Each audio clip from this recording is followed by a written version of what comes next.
whoa, this thing just went 10x in just a few years. I've covered stocks enough to know that sometimes when something does a 10x, it means there is something to it, not that it's a bubble. Like most people, I think, tend to think if something's gone up a lot, it's a bubble. Incoming administration, I think, is doing things that look very disruptive at the moment, but I think structurally are really positive. Bitcoin, AI, and the next big market cycle. Tom Lee is breaking it all down. From his early days at JP Morgan to becoming one of Wall Street's most outspoken Bitcoin bulls, Lee has seen it all. In this interview, he dives deep into why Bitcoin remains his top investment idea, how AI is reshaping the global economy, and why demographics are the ultimate driver of macro trends. He even shares insights into market cycles, investor sentiment, and the real reason behind institutional resistance to Bitcoin in its early days. If you're serious about understanding where markets are headed next, this is one interview you don't want to miss. Stick around. Hit that like button to support the channel. And if you're not already subscribed, now's the time.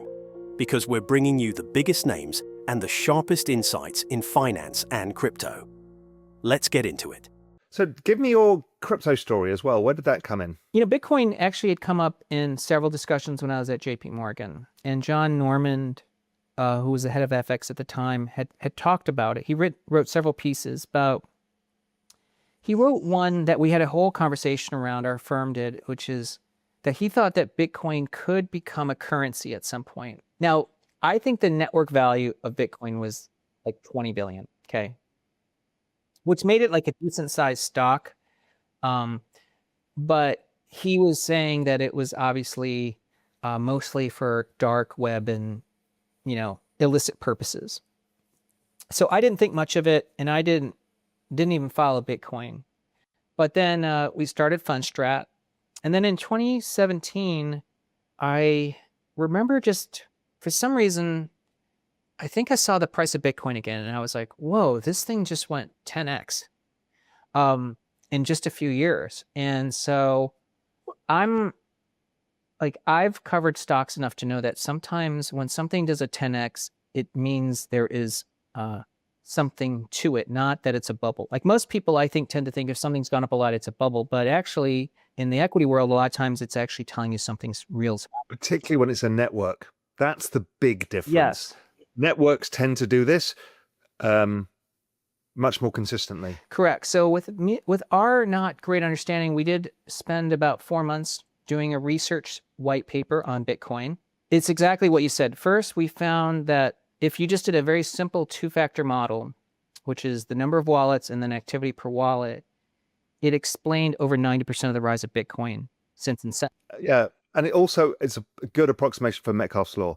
It's the best way I got of fitting Metcalfe's law to the network value. That's right. And then, we realized that's exactly why social media networks created value. Because, the idea of like eyeballs and someone being the customer and then because it's free and you sell them out, like that was a very new concept. So to me, I had already believed in this idea that you could create businesses digitally that didn't start with a factory. And so we published our first report on Bitcoin. It was around $1,000 though. But we said that by using the same two-factor model by 2022, it could be $25,000. And that was either saying it was going to be worth 10% of gold or the number of wallets were going to increase. I don't remember the whatever assumptions we used. And then when we published it at the time, I did it more as like a thought piece. And of course, I was advocating for Bitcoin. We recommended 2%, but it wasn't something that we thought we would hang our reputation on. But it created immediate backlash for us with our institutional client. Who became very angry that we were trying to pitch something that had no tangible value and was clearly just used for buying drugs. So we actually got famously fired by several well-known hedge funds. And but then I assumed we were probably onto something because I figured if someone... Yeah, that's right. When you see that reaction, it's probably right. Yeah, because if someone hates it, they haven't done the work. Yeah. And so... So now it's almost 9 years later, 8 years later. And Bitcoin's obviously done really well. It's actually had cycles, and you've been involved for a long time too. I remember you told me you got involved like in 2014. 2013, 2013, yeah. yeah. I wrote the first ever macro strategy piece on Bitcoin in 2013. Wow. Whatever that was the report John Norman saw.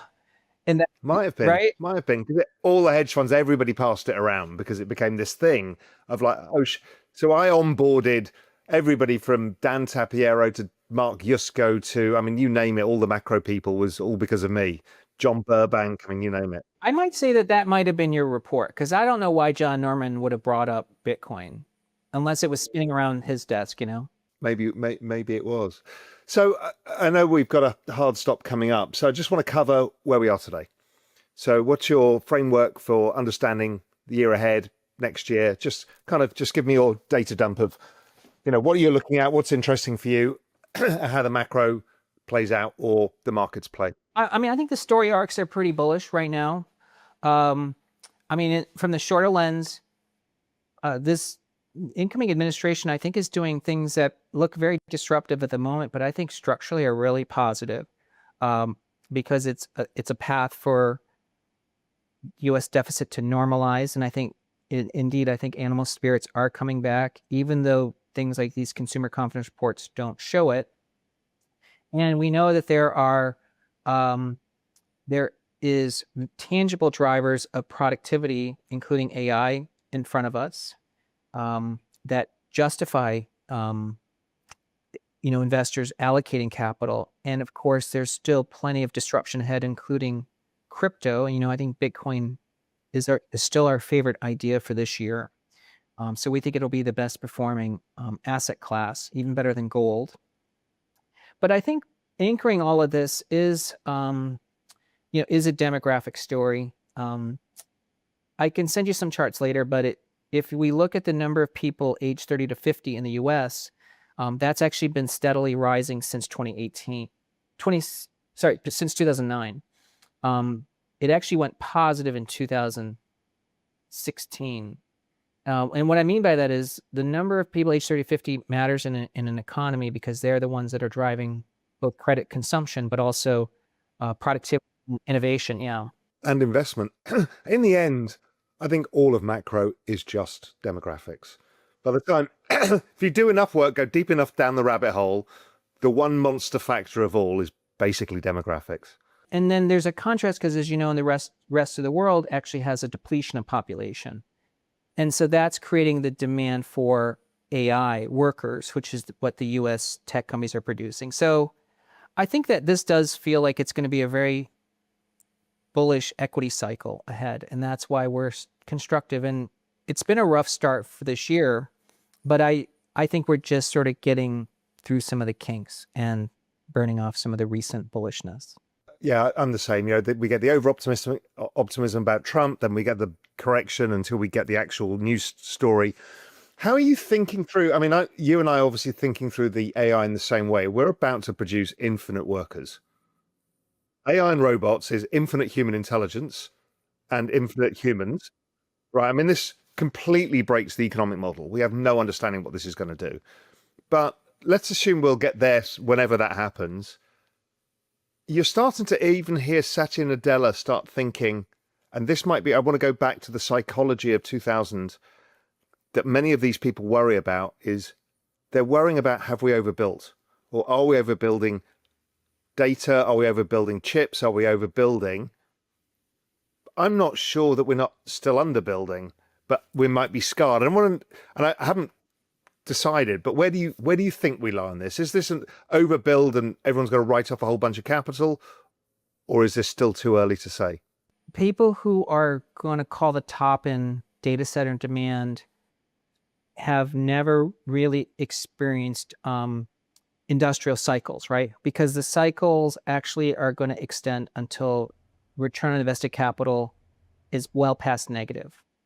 And I would be very surprised if we're already reaching that saturation now, because we know that any model today would have improved capabilities if you improved computing power or capacity. So we aren't even experiencing the negative side of that utility yet. So I think that it actually would still argue that you need to be investing more capital. And I know, like when you look at percentage of GDP, I mean, look at what happened with China when direct private investment, it got to 40% of GDP.